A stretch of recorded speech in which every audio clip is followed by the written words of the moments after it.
Hey guys, welcome to Spirit Pig. This is the show that explores how to live a fulfilled life. I'm Duncan CJ, and today I'm speaking with Dr. Paul Bloom.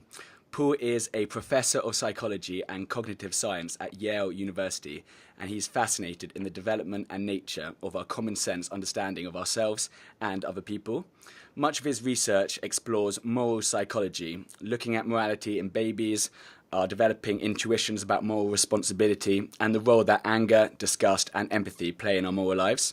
He's won numerous awards for his research and teaching. He's written for scientific journals and popular outlets such as the New York Times and the Guardian, and is the author of, is it 7 or is it 8 books now? I'm confused.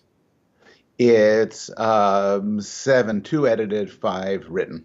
Well, 7, 8, whatever, a lot of books, and including his latest title, which we're going to delve into, Against Empathy, The Case for Rational Compassion. Thank you so much for being here. Thank you for having me on. Now, I think this is a fascinating topic. Like I really enjoyed researching this one because like many people believe. I mean, I guess the word empathy has almost become sort of it's we're almost like it's almost like a buzzword now. Empathy's good. Empathy's good, and many people believe that to have a better world, we need to put ourselves in others' shoes. We need to feel their pain. We need to have empathy for others. However, you argue that not only is this not right, but empathy, in fact, makes the world a lot worse. I love this. When Yeah. when you tell people that you've been writing a book against empathy, you often get some pretty suspicious looks, don't you? Yeah, I mean, some people, when I started to write this book, I would tell people I'm writing a book on empathy, and they would like smile. And then I would say I'm against it. And they'd look shocked. Sometimes they'd laugh or I've come to realize that writing a book called Against Empathy is like writing a book like Against Kittens or Against World Peace. Some people see empathy as this plain obvious good. And how in the world could anybody be arguing against it? And I think part of the problem, and we started off by talking a little bit about this, part of the problem is that people mean different things by empathy. So some people just use the term to mean anything good, to be moral, to be kind, to be loving. That's what empathy is. And I'm all for that. Um, Other people use empathy to mean understanding. And I'm for that as well, though I don't necessarily, and we could talk about this, I don't necessarily see it as a moral good. So if I'm a really nice person, getting into your head and figuring out what you want, what makes you happy, that's great. I'll be able to improve your life that way. On the other hand, if I'm a psychopath or con man or seducer or torturer, getting into your head is also terrific because it enables me to mess with you and get what I want out of you. In any case, the sense of empathy I'm most interested in is what's sometimes called emotional empathy, feeling another's pain, putting yourself in their shoes, feeling what they're feeling. And a lot of people think, well, that should be great. That's what makes us good people. But empathy has certain design flaws.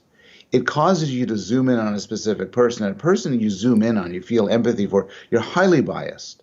I'm much more likely to feel empathy for you, this handsome white guy who kind of, speaks with a nice accent and you're the kind of person I know, than empathy for somebody who frightens me or disgusts me or seems very alien to me. This is common sense, but there's also a lot of neuroscience research. If right now you kind of clenched up in pain, I'd probably feel your pain. Not so much if you were a homeless person or somebody from Somalia or another country. So there's that. Also, empathy is enumerate. It focuses on one over many. So one way I like to put it in my book is, it's because of empathy we often care more about a little girl stuck in a well than we do about all of climate change or things that could affect millions of people.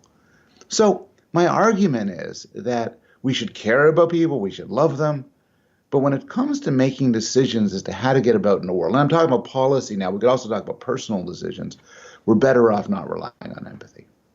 So I mean, some of the couple of big things. I mean, yeah, on the one hand, it misdirects our actions, and it can also be used as a tool for violence and aggression. Because when some people think of empathy, then like you said, we're thinking of what, like puppies, charity, helping Yeah. others.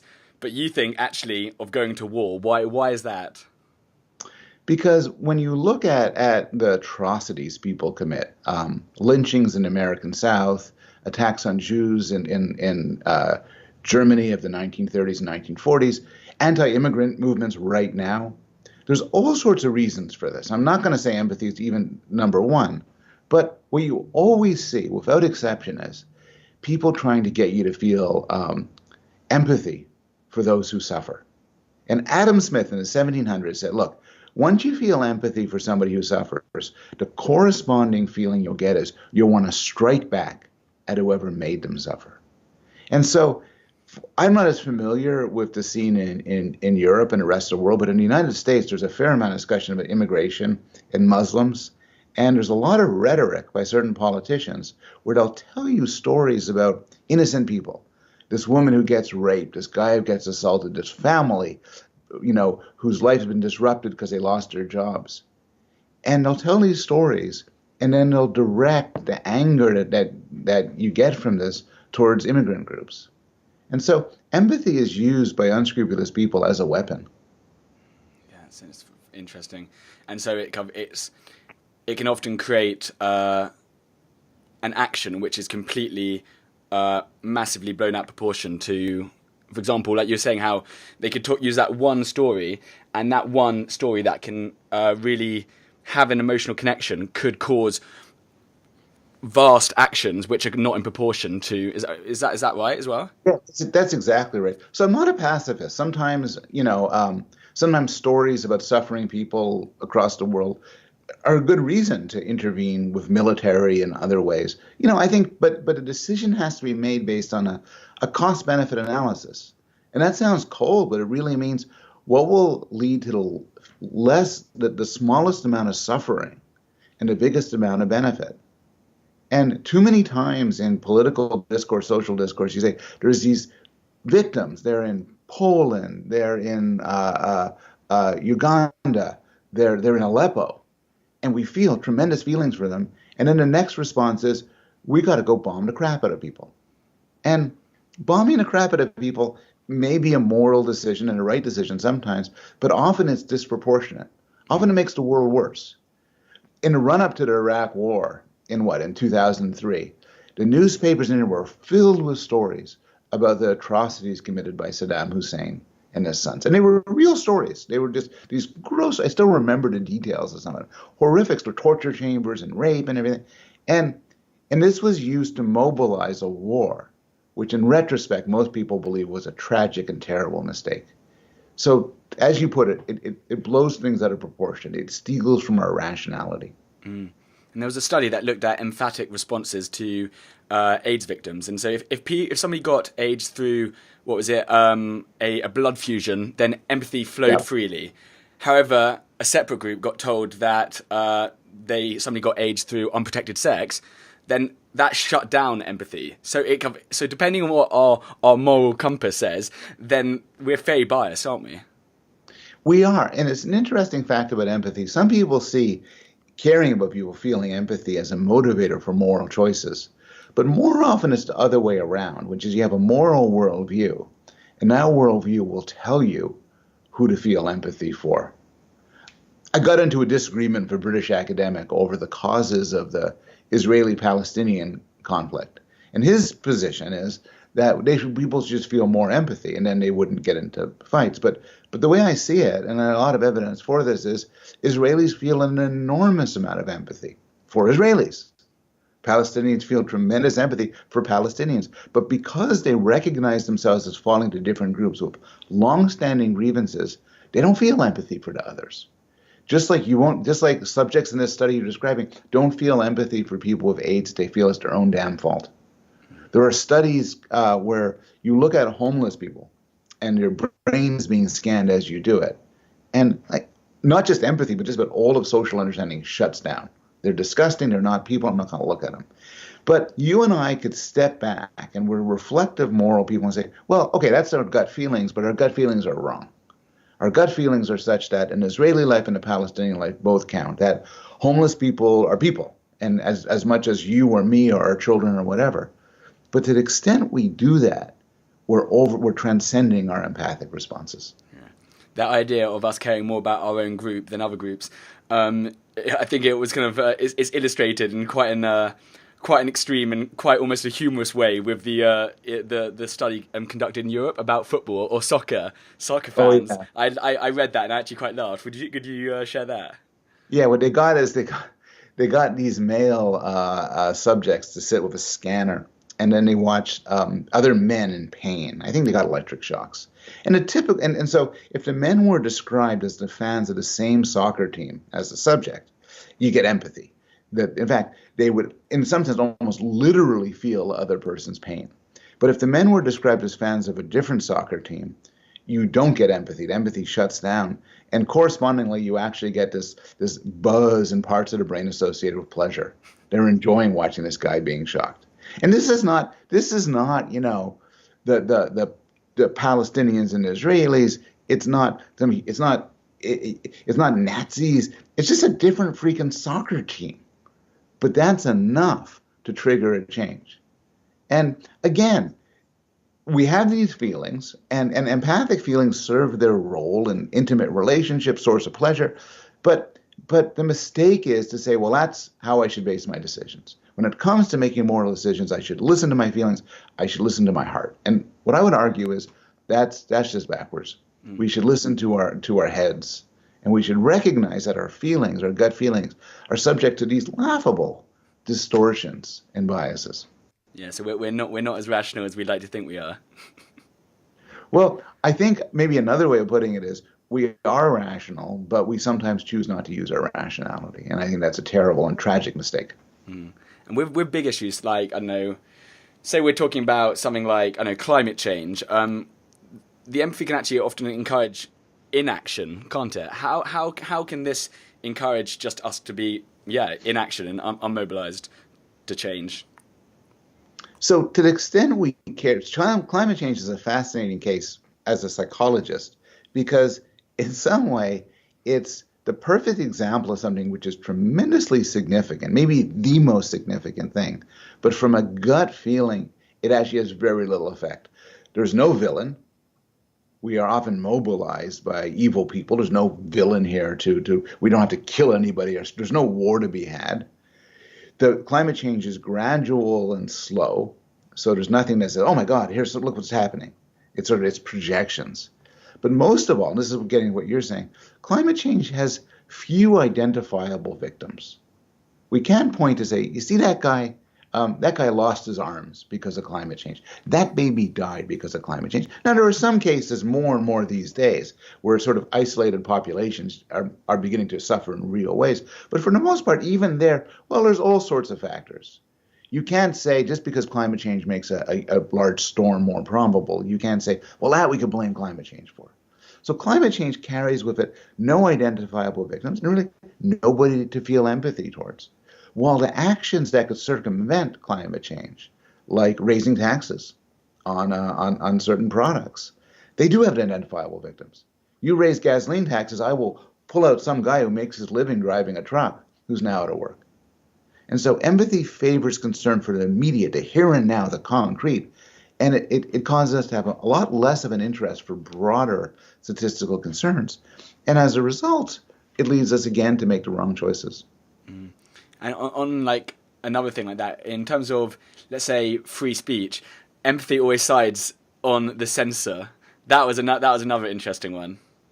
So as you may know, there's debates over campus in universities, particularly in the States, but I think also in England and the rest of Europe, over free speech issues and the boundaries of free speech. What should professors and students be allowed to say, be punished for, and so on? And there's, of course, a broader question of free speech in general. For instance, you're in London now. The UK has often thought about blasphemy laws. These often come up. Should they reinstate blasphemy laws where somebody could be punished for offending a religion, say Islam? And there's actually some interesting debates here. And there's pluses and minuses, pros and cons. I think if you're a utilitarian, then you can't be adamant about it. So you say maybe some restrictions are justified. But when you start feeling, when you use the empathy as a guide to moral decisions, you're always going to want to shut down people's speech. Because the benefits of speaking are, you disseminate ideas, it's part of human freedom and so on. But the harms of speech are tangible and individual. If you tell me that you don't respect me because I'm a Jew and my feelings get really hurt, I'm a victim here. You you're not a victim. So it wouldn't, people seeing this who think with their empathy would be say, well, let's shut this guy up. And a lot of cases on campus come when people say, honest to God, offensive things that really hurt people. And the movement to shut these people up, to punish them, is fed by empathy. While the free speech movement to defend the offensive people draws upon other things. And so I think their empathy leads you to a certain answer, which is not necessarily right, which is shutting down speech. And then would that be a spiral? So suddenly if you're shutting down one bit of speech and the next bit, and then before you know it, we're living in a world where you can't even open your mouth without fear of like offending somebody. Would that get out of control? Or? I think it would. I also think that what happens is that what it is to suffer from somebody's speech depends on your psychology. So then the issue of free speech becomes contingent, becomes related to how easily offended people are. So if I'm enraged because you say something about my religion, or you describe me with the wrong pronoun, or you make fun of my ethnicity, my gender, or whatever, however big my space of being offended is, free speech would narrow down accordingly. And again, you don't want to hurt people unnecessarily. If you're just a utilitarian, you want to make the world less suffering, then harming people is a cost. But my own feeling is almost always the benefits of speech outweigh that cost. Okay, so we kind of touched on them a little bit, but if we kind of accept that, okay, empathy, which has been sort of the golden child, the golden like moral tool, if we're like, okay, shit, it's not as good as we think. We kind of touched on some of it, in terms of being the rational, but what is the answer? How can we have a better way? How can we go through life without, I guess, being too mathematical and scientific about every single choice? How can we still have the emotion and, but, I don't know, lead better moral choices, I guess? Yeah, so there's two questions there. So one question is, how do we rely less on empathy? And I'm kind of an optimist in this because we've done it before. So most of the fact that empathy is biased and but also persuasive and powerful is also true of racist biases. People I think have always been intuitively racist in a sense, favoring their own. But it's not an insolvable problem. We can sort of struggle to override it. We can make it taboo to try to motivate people with racist appeals. We could try to be less racist ourselves through contemplation, through questioning our own motives. And I think we do the same thing with empathy. I think one example of this is the effective altruism movement, where people say, I want to give my money and my time to charity, but you know something? I'm not going to do it based on who has the prettiest pictures and who tells the nicest stories. I'm going to go and see what charities give you the most bang for the buck, what make the most people happy. So that's one aspect of things, lowering empathy. The second aspect is what you're talking about, which is we don't want to be entirely cold-blooded. If we're entirely cold-blooded, then we'll come up with the right answers as to what could do the most good. We won't be motivated to do them. And so we want to nurture our compassion and kindness. And, there's different ways. A lot of my friends are really into meditation as the way to do it. And meditation, I talk about this in my book, may increase compassion and actually may decrease empathy. Might make you see somebody who's suffering, may increase your desire to help them, but not make you suffer. And meditators who are actively involved in helping people claim to do it joyously. If you're full of empathy and you help people who are suffering, you will suffer. But if you are full of compassion and love and you help people, you will do it. You will enjoy it. You will be fueled by it.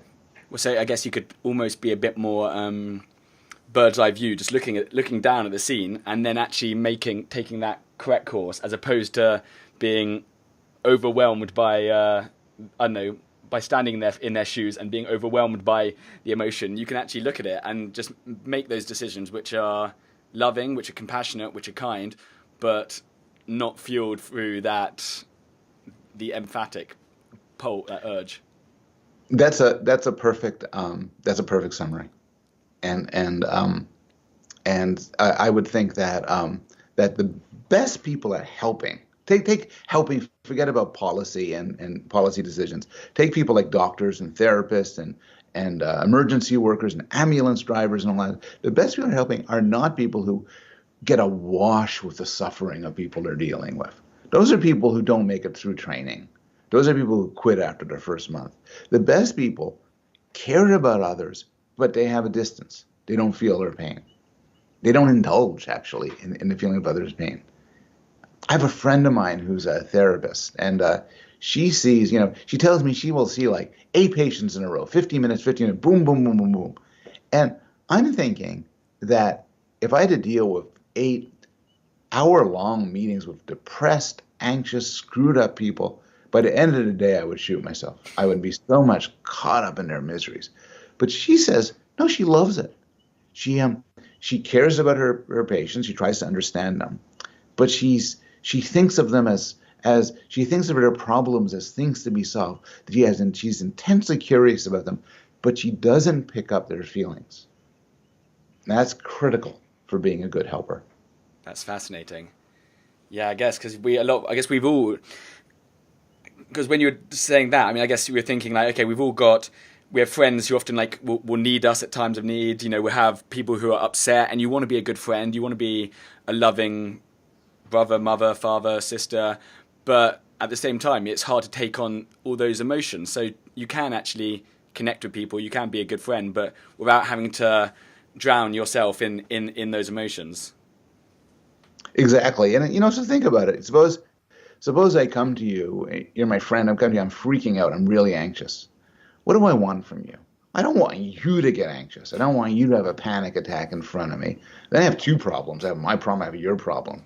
What I want is for you to say, hey, dude, calm down. Let's work this out. I'm going to try to, and I want you to respond to my anxiety with my calm. If I'm deeply sad, I don't want you to burst into tears when you're talking to me. I want you to some extent, I mean, I don't want you to kind of be delighted by my sadness, but I want you to sort of be a little bit happier than I am. And maybe, cheer me up. Maybe say, look, it doesn't all suck. There's a good side to things. Somebody will buy your book one day. You tell me, you give me the good news. And so that's what we want from relationships, I think. We want people to care about us, to understand us, to empathize sometimes with our positive feelings, where if I'm really happy, you can pick up some of my happiness. That's not so bad. But for the most part, particularly with negative feelings, not to echo them, but to respond to them. I mentioned a couple of things which you've explored or been interested in the intro. Over the course of like your career, like have there been like some serious sort of like paradigm shifts, or have there been some sort of aha moments, or where you just you delved into like a research topic and then I don't know, you discovered something that you didn't think, or like, I don't know, what's been a big sort of paradigm shifting moment for you? Oh, there's been a few. I've done collaborative work on the moral psychology of babies, what babies know. And I was, to some extent, skeptical as to whether young babies could know very much about morality. And I was startled to find that even before their first birthday, babies could tell good guys from bad guys. They have a sense of justice and fairness. And so that's something which surprised me. More recently, I've been doing a lot of research into the self and what we think about our personal our self right now and our self in the future. And I'm becoming swayed by a view, and this is not a natural view for me, swayed by a view actually held by the philosopher Derek Parfit, who just passed away last week, which is that the idea of personal identity, the idea that you're the same person you'll be a week from now or a year from now, is largely an illusion. And there's a real substantial sense in which there's just different people across different spans of time who share relationships, who are similar. You're going to be very similar right now to yourself a year from now. And so there's a real good sense where we call you the same person. But I think we overstate our personal continuity. And that's something which I'm sort of struggling with. And maybe we'll explore in my next book. What does a fulfilled life mean to you? It's a good thing you warned me ahead of time. You'd ask me this question. So my favorite line is from Freud, where Freud said, the most important things in life are love and work. And it turns out Freud didn't actually say that. Because I couldn't find it anywhere, and I asked a Freud scholar, and said, "Oh, that's just an urban legend." Freud Freud's student quoted Freud on this, and then when he was pressed, said, "Okay, I made it up." But anyway, it's still a great idea. Love and work, and what I take that as, both terms meaning broadly. Uh, um, One, love meaning relationships, personal relationships, could be romantic, could be sexual, but it also could be for your kids or for your parents or for your friends. And work is long-term projects. It doesn't mean necessarily putting on a suit and take the 8:15 to the city and doing that sort of thing, but just some sort of long-term project that provides meaning to your life. And I think if you could tick off love and tick off work, then you have a fulfilled life. What is one thing our listeners can start doing today that will have a big impact on their lives? Well, as somebody who sometimes writes for the public and online, if your listeners are writers, or journalists, or authors, never ever read the comments. So more seriously, I have no good answer to this, so I'll just take two things which I've been doing right now, which is I'm trying to meditate a little bit each day, 10 minutes, and I also try every day, no matter what, to do some reading, a novel, a nonfiction book, typically at night, a physical book, and I think what those two things have in common is, among other benefits, they take you outside yourself. They take you outside your head where all these sort of focus on projects and your own stuff and everything. And for a bit, they provide some peace and some distance. Last but not least, how can people find out more about you and your work? Where can we send them?